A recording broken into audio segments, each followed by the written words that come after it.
Alright, in my last problem for geometric sequences and series, we're going to look at the sum of a geometric series. And here we're using summation notation, which uses that sigma. This little thing that looks like an E, a fancy E, is a sigma. Whenever you see a sigma, that means that you're going to be adding some things up. So here it says the sum as I goes from 1 to 11, thus will be your number of terms. The first through the 11th term. Using the formula 7 times 1/2 I minus 1. Alright, now, this particular formula can be rewritten like this according to a rule. When you have 7 times this rule, you can write this as 7 times the sum from the first term to the 11th term of, using the rule, 1/2, and that's a 2, not a z, raised to the I minus 1 power. Alright, so that's what that means. Now, that's the symbolization, meaning summation. Now the sum, when you're doing that, you're going to be using the formula to find the sum of a geometric series, which is in green, that says S of n equals a sub 1, which is your first term, times 1 minus r to the n power divided by 1 minus r. So there's some things that we need to find. All right, first of all, we need to find the first term. We need to find a sub 1. We need that. So to find a sub 1, we're going to use our formula here, well, our rule, which is 1/2. And I is 1, because that's the first term, 1 minus 1.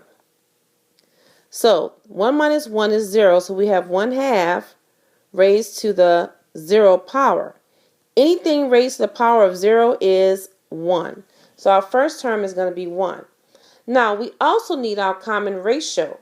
To do our common ratio, we need a second term. So we need to find a sub 2. So again, we're going to use our rule, 1/2. And that's raised to the, this time I is 2 because it's the second term. All right, it's the second term, 2, minus 1. So that is 1/2 raised to the first power, which is just 1/2.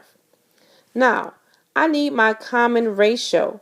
My common ratio is r.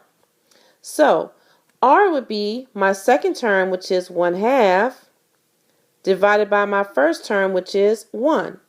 1/2 divided by 1 is just 1/2. So my r is 1/2. All right, now, going back to my formula here, where I have 7 times the summation as we go from the first to the 11th term, using the rule 1/2 raised to the I minus 1 power. So here, what I'm going to do is put the 7 on the outside, because I'm going to be using that 7. I'm going to be multiplying everything by 7. So my formula here, this a sub 1, let me circle it so you can see what I'm using. I'm going to take this formula here and I'm going to substitute it here. Okay? So, a sub 1 happens to be 1.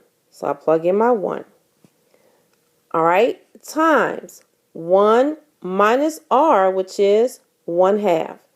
Now, just for the sake, so it can look neat and I won't get confused, I'm going to write 1/2 as 0.5. All right, to the n power.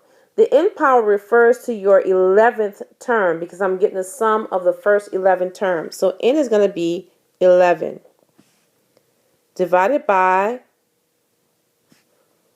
1 minus r, which is again 0.5.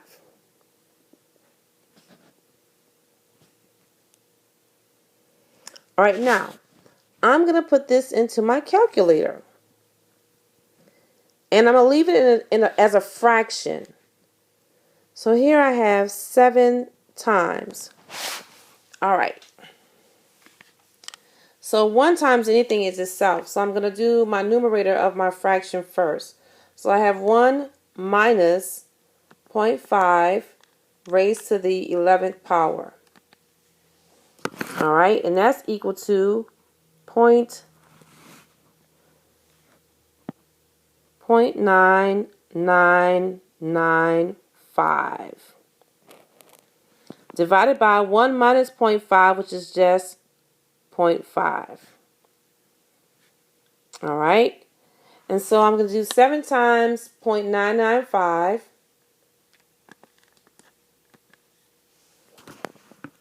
And I get 6.9966 when I round it, divided by 0.5. All right, and when I do that, I actually get 13.99, which is approximately 14. All right, now, I think that in your book, they left everything as a fraction. And you can leave things as a fraction where you would just do 1 minus 1/2 to the 11th power, and you would leave it in terms of a fraction, and that's fine as well. When you're using decimals, you just want to check to make sure that your decimal is the same thing as a fraction. Okay? And that's it.